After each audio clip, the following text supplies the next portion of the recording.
나무라 단나다라야는 한글 발음이에요. 우리나라 발음이에요. 원 발음이 아니고 우리가 읽기 쉽게 우리나라 발음을 한 겁니다. 나무라 뜨라라야가 그나마 언어가 아니고 언어에 가까운 거예요. 지난번 말씀드렸었죠. 이 버모하고 빨리어는 문자는 있는데 뭐가 없어? 발음이 없죠. 표기가 안 되는 거예요, 사실. 그렇게 이해하시면 되고, 나무라 단나다라야야 이게 띄어쓰기도 안 받고, 우리는 지금 어떻게 읽어요? 나무라 단나다라라고 띄어쓰기 돼 있는데 원래는 나무 띄고 라다라 띄고 다라 이렇게 굉장히 세분을 해야 되니까, 우리가 언학을 배우는 시간이 아니니까 그렇게까지 할 이유도 없고 할 필요도 없고 할 수도 없어. 그러니까는 굳이 그렇게까지는 안 하셔도 될 것 같고, 나무라 단나다라 야야까지가 뭐냐면은 산보에 귀의합니다. 이 정도로 의미를 알고 넘어가시면 될 것 같아요. 산보에 귀의합니다. 나마갈야 바로기제 세바라야 모지 하다바야. 거룩하신 먼저 불법성 산보에 귀의를 하고 그 다음에 오늘의 주인공이신 거룩하신 관자재 보살님께 귀의합니다. 그러니까 두 번째 줄 야야 띄고 나마갈야 바로기제 세바라야 모지 사다바야. 모지 사다바야까지가 거룩하신 관자재 보살님께 귀의합니다 이 뜻이에요. 마하 사다바야 마하가로니가야. 이거는 위대한 존재이신 대비의 주님께 이렇게. 여기서 대비의 주는 신묘장구 대다라니를 주인이신 그 님께 이런 뜻이죠. 오음이 나오는데 이거 참 중요한 글자인데 오음 어떻게 하라고 했죠? 배에서부터 터져 나와야 돼. 오 터져 나오면서 쉬었다가 다시 이어서 하는 거지 끊는 게 아닙니다. 일체의 두려움에 있어서 구제해 주시는 저 어진 관세음보살님께 귀의하고 애경하며 이로 말미암아 성스러운 관자의 보살의 유실력이 출현한다. 이게 엄밀하게 따지면은 오음 한 글자 얘기예요. 그렇게 이해하시면 그러니까 자꾸 복잡하게 기억하려고 하지 마시고 이렇게 이해하고 넘어가자고요. 그러니까 오음이 그렇게 할 말이 많은 글자입니다. 살바 방에서 달아나 가라가 다사며 나박하니 다바. 모든 공포에서 수호해 주시는 그 님께 귀하여. 이마갈야 바로기게 세마라 다바.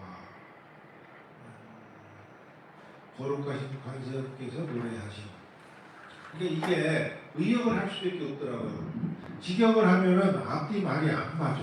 이게 버모가 그래. 1페이지에 나왔던 결론이 끝페이지에 나오기도 하고 이게 좀 조금 독특한 어록이 해요 이게. 그래서 의미만 이해하고 넘어가자. 미라간타 나마카리나야 마발타이사니 살발타 산사람 슈바라요 살바보다. 청경이란 명성이 높은 마음의 근본에 회귀하옵니다. 이게 청경이라는 게 뭐냐면은 푸른 목을 얘기해요. 근데 이게 상징적인 건데 왜 이 목이 푸르러졌냐 하면은 중생을 해코지하고자 하는 용이 있는데 도경이라고 표현해요. 도경이 있는데 관세음보살님이 그 중생을 지키기 위해서 그 용하고 싸우시는 과정에서 목을 물렸어. 그 독으로 인해 가지고 목이 파랗게 변한 거예요. 그거를 높이 존중하기 위해서 청경목이라고 이렇게 표현을 한 거예요. 이게 우리는 잘 이해가 안 되는 모습이지만은 티벳 만다라를 보면 이런 걸 그림으로 그려놓은 게 있어요. 한글만 읽고 넘어갈게요. 청경이라는 명성 높은 마음의 근본에 회개하고. 이게 회개한다는 게 무슨 의미냐면은 돌아가 귀의합니다 이런 얘기예요. 중생을 위해서 자기 몸 맞춰 싸우신 그 관세음보살님께 귀의합니다. 이렇게 의미를 보시면 되겠죠. 일체의 목적, 일체의 이익을 성취하시고 필상으로서 일체의 모든 주민들이 이길 수 없는 분에게 귀의합니다. 그러니까 모든 목적을 성취하시고 모든 이익을 성취하시고, 왜 이익을 성취해? 자기를 위해서가 아니라 중생을 위해서. 중생을 이익되게 하기 위해서 모든 이익을 다 성취했다는 거지.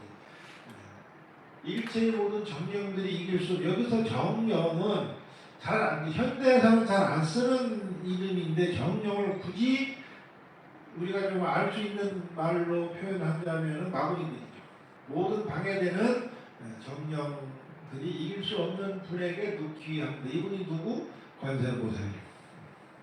니라 감탄하마 사리나야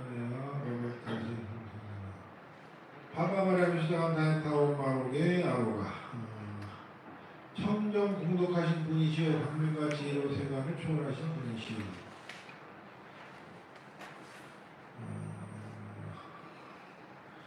오 빛이 되어서 빛과 같이 세간을 초월한 자의 우소로 관세음이시여 관세음이시여 우리를 피안에 오르게 하소서. 피안은 뭐 깨달음이고요. 피안을 저언덕이라고 번역하면 의미가 별로 안 살아납니다. 깨달음이라고 보시는 게 낫고 큰 보살님이시여 기억하여 주옵소서. 마음의 진언을 새겨 주소서. 그러니까 이게 무슨 얘기냐면은 우리로 하여금 이 대단한 일을 기억하게 해달라는 얘기예요. 관세음 보살님 보고 기억하라는 게 아니라 우리가 대단한 일을 기억하게 해주십시오. 신묘장구 대단한 일을 마음에 새기게 해주소서. 이런 의미로 보시면 돼요. 빛이 되어서 빛과 같이 세간을 초월하는 자여 오소서로 관세음이시여 저희들이 기억하게 하소서. 당신의 진언을 기억하게 하소서. 당신의 진언을 내가 하게 하소서. 내가 주체입니다. 관세음보살님이 아니고 저의 업을 선업은 성취하고 악업은 지우게 하소서. 이런 의미죠. 시켜주고 스님에게 반주주 내지주이지요 다스리는 자여. 지키다라고 하는 게 자꾸 지키다 뭐 이런 의미가 여기서 적으로부터 나를 지키는 게 아니라 탐진치로부터 나를 지키는 거예요. 신구의 사법과 탐진치로 나를 지키게 하소서지 적이 없어요. 나의 가장 큰 적은 내 탐진치고 신구의 사법인 것이지 다른 게 큰 적이 아니거든요. 그러니까 나를 번뇌망상으로부터 지켜주소서. 이 신묘장구 대단한 일을 내가 수지 독송함으로써 신구의 사법에서 삐져나오는 탐진치 상독을 잘 억제할 수 있도록 도와주소서. 이런 의미입니다. 가게 하소서, 가게 하소서. 번뇌로부터, 탐진치로부터 이런 것들이 다 없어지게 하소서. 청량한 분이시오. 관세음보살님이죠. 원하옵고 원합니다. 세간을 다스리는 자시오. 다스린다라고 하는 것은 왕이 나라를 다스리는 것처럼 그렇게 다스린다는 얘기가 아니라 중생을 보호한다는 의미를 갖고 있어요. 모든 중생을 보호하고 모든 중생의 소원을 들어주는 분이시여. 이런 의미로 이해하시면 돼요. 탐욕의 독을 소멸하여 주소서. 분노의 독을 소멸하여 주소서. 이거는 탐진치 삼독을 내가 없앨 수 있도록 소멸할 수 있도록 도와주소서. 정화하소서. 정화하소서. 탐진치 삼독으로부터 나를 깨끗하게 하여 주소서. 이 배꼽을 가진 자라고 하는데 이 배꼽이 어떤 의미냐 하면 연꽃의 의미예요. 연꽃이 상징하는 것은 더러운 물에서 솟아 올라갔지만 물이 묻지 않는, 물이 들지 않는 것을 청정함을 깨끗함을 상징하는 게 연꽃이거든요. 그래서 그 연꽃처럼 당신이 배꼽인 그 연꽃처럼 우리를 물들지 않게 하여 주소서. 이렇게 이해하시면 돼요. 나를 깨끗하게 할 수 있도록 도와주소서. 가장 중요한 게 내가 탐진치, 번뇌, 망상에 물들지 않고 빠지지 않는 거거든요. 그걸 더 이상 생각하지 않아야 되는 건데 우리는 늘상 습관적으로 탐진치를 일으키고 있단 말이죠. 그러소서 그러소. 이건 이제 문문체로 이렇게 번역을 해놔서 좀 더 그렇긴 한데 감도의 물이요, 감도의 물이요. 그 관세음보살님이 중생을 위해서 주시는 물을 감도수라고 합니다. 그 감도수라고 하는 말이 거기서 나온 거예요. 왜? 그 관세음보살님을 그린 태화를 보면은 감도수병을 들고 있고 그 감도수병에서 이렇게 중생에게 물을 떠내서 주는 그림을 많이 볼 수가 있는 게 감도수인데 그 물이 상징하는 것은 인간은 물이 없으면 살 수가 없잖아요. 그러니까 관세음보살님께서 감도의 물로서 중생을 부지하신다는 상징을 가지고 있는 겁니다. 관세음보살님만 그 감도수 물병을 들고 계세요. 다른 보살님은 안 들고 계세요. 조금 더 깊이 들어가서 해석을 해보면 그게 지혜의 물이지.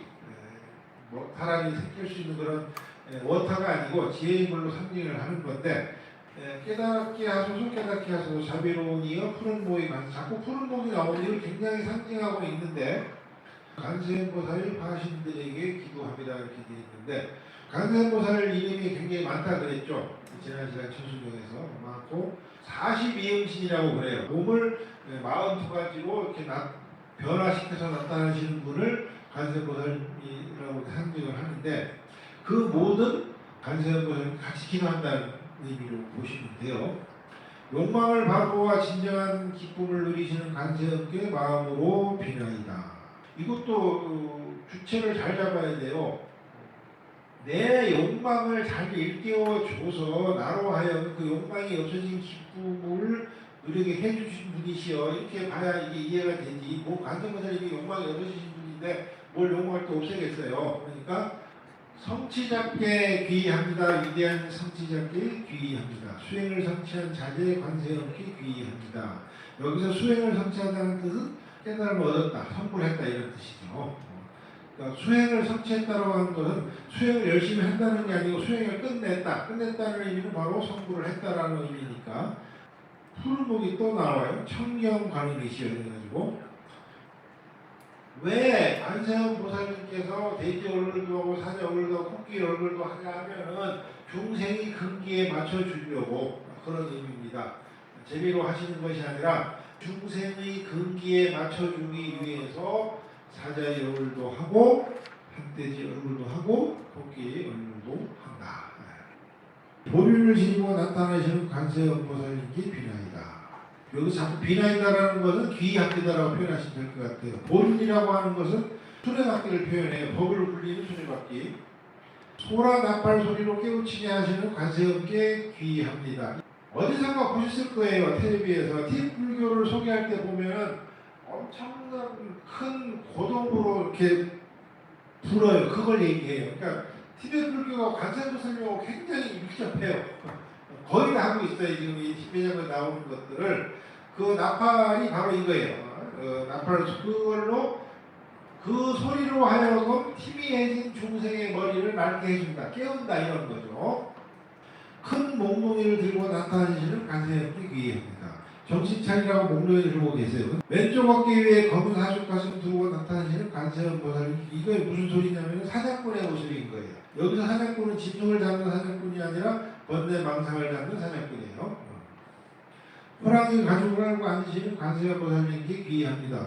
여기서 호랑이 가죽은 상징을 나타내는 건데 짐승을 잡아서 가죽을 벗겨서 깔고 있는 것이 아니라 마구니를 호랑이를 표현한 겁니다. 그래서 그 마구니를 항복받아서 깔고 앉아 계신다 이렇게 이해하시면 돼요. 다시 한번 관세음 보살님을 존칭을 하고 나서는 삼복기 귀의하고 거룩한 관세음께 귀의하려고 귀의합니다.